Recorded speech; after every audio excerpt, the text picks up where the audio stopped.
नमस्कार मित्रांनो, मी मारुती मोहोळकर. मित्रांनो, मुख्यमंत्री माझी लाडकी बहीण या योजनेसंदर्भात एक अतिशय महत्त्वाचा दिलासादायक अपडेट हे आलेलं आहे. तर तीच अपडेट आज आपण या व्हिडिओच्या माध्यमातून पाहणार आहोत. तत्पूर्वी मित्रांनो, तुम्ही जर का चॅनलवरती नवीन असाल चॅनलला सबस्क्राईब करून बेल आयकॉन बटन दाबायला विसरू नका. चला तर व्हिडिओला सुरुवात करूया.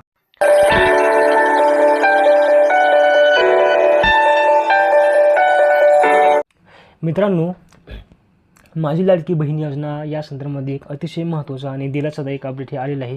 मित्रांनो, आपण जर पाहिलं तर राज्य शासनाच्या माध्यमातून राज्यातील 21 ते 65 वर्षावरील जे काही महिला भगिनी आहेत, ज्यामध्ये विवाहित असतील, अविवाहित असतील, घटस्फोट असतील, परतुदे असतील, निराधार असतील, अशा महिला ज्या आहेत त्या महिलांना एक आधार देण्यासाठी 1500 रुपये प्रति महिना एवढे मानधन देण्यासाठी मुख्यमंत्री लाडकी बहीण योजना ही सुरू करण्यात आली आहे. मित्रांनो, आपण जर पाहिलं तर या योजनेसाठी जे काही असणारे डॉक्युमेंट आहेत त्या डॉक्युमेंटसाठी जे काही असणारी अट आहे तर त्या अटीमध्ये काहीच्या प्रमाणामध्ये शिथिलताही देण्यात आली आहे. योजनेमध्ये साहजिकच लाभार्थी संख्या खूप मोठ्या प्रमाणात असल्यामुळे या योजनेचा कालावधी देखील त्या ठिकाणी वाढवण्यात आला आहे. 31 ऑगस्ट 2024पर्यंत या योजनेचा कालावधी आहे. परंतु मित्रांनो, आपण जर पाहिलं तर हे सुरू करत असताना अर्ज भरत असताना लाभार्थ्यांना ऑनलाईन पद्धतीने अर्ज हे करता येत नाहीत. बऱ्याच साऱ्या महिला ह्या निरक्षर आहेत. त्याचबरोबर ऑनलाईन पद्धतीने अर्ज करत असताना कागदपत्रांचा मोठ्या प्रमाणामध्ये कांगवा करून नको असलेले डॉक्युमेंट देखील त्या ठिकाणी मागवले जात आहेत, ज्यामध्ये मोठ्या प्रमाणामध्ये लूट होत आहे. आणि अशा प्रकारे ऑनलाईन पद्धतीने अर्ज करण्यासाठी महिलांना जे काही कॉम्प्युटर सेंटर असतील तर अशा ठिकाणी भेट द्यावी लागत आहे. त्याच पद्धतीने दुसऱ्याच्या मदतीने अर्ज हे भरून घ्यावे लागत आहेत. अशा भरपूर साऱ्या समस्यांना मोठ्या प्रमाणामध्ये भेडसावत आहेत. आणि याच पार्श्वभूमीवरती 4 जुलै 2024 रोजी राज्याच्या महिला व बालविकास मंत्री यांच्या माध्यमातून सर्व जिल्हा व जिल्हाधिकारी यांच्या सोबत एक अतिशय महत्त्वाची बैठक ही पार पडलेली आहे. आणि याच बैठकीमध्ये प्रत्येक जिल्हाधिकारी कार्यालयाच्या माध्यमातून प्रत्येक आपापल्या जिल्ह्यामध्ये या योजनेचे अतिशय अचूकपणे व काटेकोरपणे अंमलबजावणी करावी अशा प्रकारचे निर्देश हे देण्यात आलेले आहेत.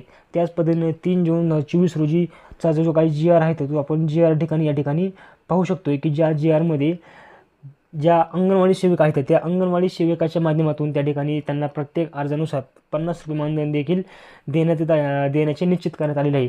आणि याच पार्श्वभूमीवरती या योजनेची अंमलबजावणी करत असताना प्रत्येक महिलेला या योजनेच्या अंतर्गत पात्र करण्यासाठी या योजनेचे जे काही अर्ज आहेत ते अर्ज हे अंगणवाडी सेविकाच्या माध्यमातून भरून घेतले जाणार आहेत. त्यामुळे कुठेही ऑनलाईन पद्धतीने अर्ज करण्याची गरज नाही. आणि येत नसेल तर आपण तो ऑनलाईन पद्धतीने अर्ज करू नये. जर आपल्याला जमत असेल तर आपण ऑनलाईन पद्धतीने अर्ज हा करू शकतो. त्यामुळे ऑनलाईन पद्धतीने अर्ज करण्यासाठी घाई करू नका. तर आपल्या जवळ जे काही अंगणवाडी सेविका आहेत त्या सेविकांशी संपर्क साधून त्या ठिकाणी तुम्ही तो ऑनलाईन पद्धतीने फॉर्म हा भरून घेऊ शकता. आणि या योजनेची अंतिम तारीख देखील ही 31 ऑक्टोबर 2024पर्यंत आहे. आणि या योजनेची आता 8 जुलैपासून म्हणजे सोमवारपासून सर्व जिल्ह्यामध्ये एक विशेष प्रकारचं शिबिर आणि मोहीम ही राबवली जात आहे. त्याचं आयोजन करण्यात आलेलं आहे. त्यामुळे तुमचे आधार कार्ड, झेरॉक्स, रेशन कार्ड, जन्माचा पुरावा, ज्यामध्ये तुमचा TC असेल म्हणजे शाळा सोडा दाखला असेल किंवा जन्माचा दाखला असेल, त्याच पद्धतीने 2 फोटो हे सर्व घेऊन आपल्याला अंगणवाडी सेविका ज्या आहेत त्या अंगणवाडी सेविकांना जाऊन भेटायचं आहे. अंगणवाडी सेविकाकडे PDF स्वरूपाचा एक अर्ज आहे तर त्यामध्येच ठिकाणी जे हमीपत्र आहे त्या हमीपत्राचे देखील प्रत त्यांच्याकडे आहे. तर ते सर्व डॉक्युमेंट घेऊन आपल्याला अंगणवाडी सेविकेकडे जायचे आहे आणि ते तुमचा फॉर्म भरून घेतील.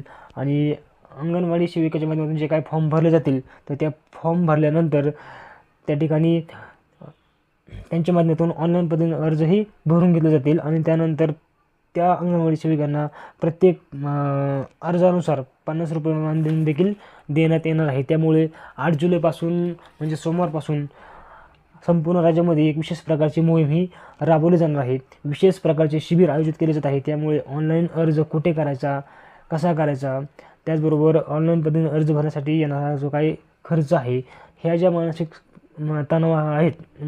तणावापासून महिलांची आता सुटका होणार आहे. त्यासाठी अर्ज भरण्यासाठी घाई करू नका. तर अशा पद्धतीने मित्रांनो ही अतिशय महत्त्वाची अपडेट होती. मित्रांनो, हा व्हिडिओ जर आपल्याला आवडला तर आपल्या भरपूर साऱ्या मित्रांपर्यंत हा व्हिडिओ नक्की शेअर करा, जेणेकरून त्यांना देखील या योजनेचा फायदा हा घेता येईल. धन्यवाद.